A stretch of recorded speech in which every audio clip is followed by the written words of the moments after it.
সিরাজগঞ্জে ৪ দফার দাবিতে পল্লী বিদ্যুৎ সমিতি ২ এর অবস্থান কর্মসূচি ঘোষণা।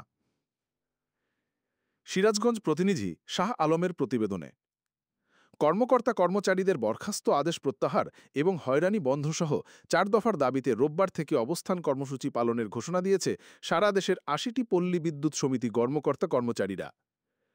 রবিবার ৭ সেপ্টেম্বর ২০২৫ বিকেল ৪টা থেকে তারা কর্মবিরতিতে যাওয়ার দাবিতে তাদের স্বকর্মস্থল ত্যাগ করা সহ পল্লী বিদ্যুৎ সিস্টেমের সংস্কার এবং আরইবির শোষণ, নিপীড়ন এবং নিম্নমানের মালামাল থেকে মুক্তির লক্ষ্যে বিদ্যুৎ সেবা চালু রেখেই সারা দেশের সমিতিগুলোতে অনির্দিষ্টকালের জন্য এই অবস্থান কর্মসূচি পালন করবেন তারা। সিরাজগঞ্জ সদর উপজেলা শিয়ালকলি ইউনিয়নে সিরাজগঞ্জ পল্লী বিদ্যুৎ ২ সমিতি প্রাঙ্গণে ৮০টি পল্লী বিদ্যুৎ সমিতির কর্মকর্তা কর্মচারীদের আয়োজনে মানববন্ধন ও অবস্থান কর্মসূচিতে লিখিত বক্তব্য পাঠ করেন ভুক্তভোগী লাইন টেকনিশিয়ান মোহাম্মদ জামিলুল ইসলাম।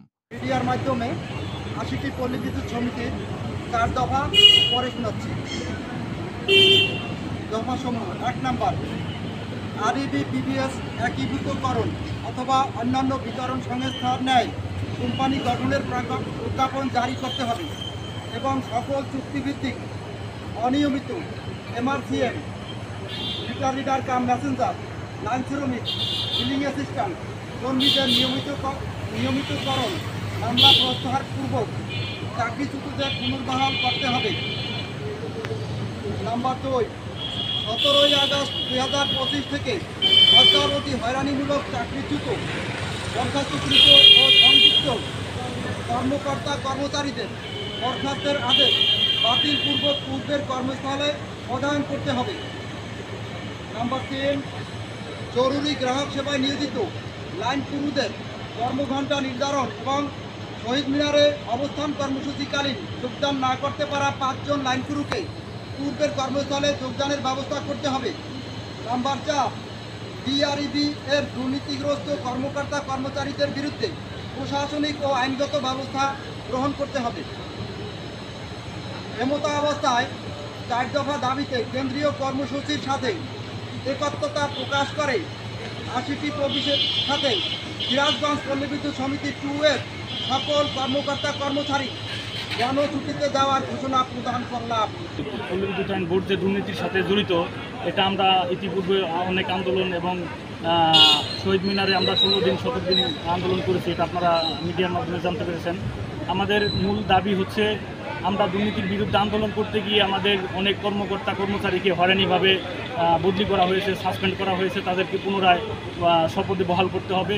এবং আমাদের লাইনম্যানদের যে নির্দিষ্ট কর্মঘণ্টা, আপনারা জানেন যে একজন ব্যক্তি ৮ ঘন্টার উপরে কখনোই ডিউটি করতে পারে না, কিন্তু তাদেরকে প্রতিনিয়ত ২৪ ঘন্টা জনবল শূন্যতার কারণে ২৪ ঘন্টা ডিউটি করতে হয়।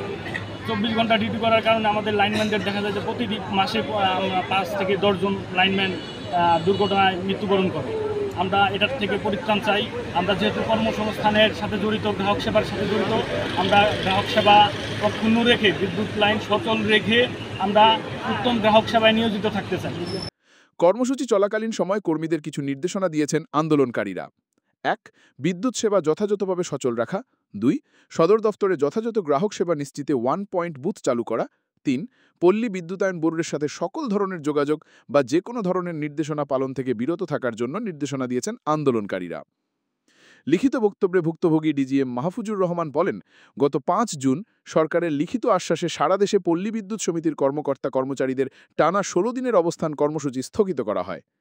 এ সময় মানববন্ধনে উপস্থিত ছিলেন meter reader man cum messenger Mohammad Shafiqul Islam, junior engineer Mohammad Rezaul Karim Mondal, LM Mohammad Ali, line শ্রমিক Mazharul Islam, billing supervisor Shahida Khatun, LM Mohammad Ali, line technician Mohammad Faruk Hossain, LM Shahabi Hasan, Nasir Ahmed, line technician Sujanur Rahman, Mohammad Ershad Ali প্রমুখ।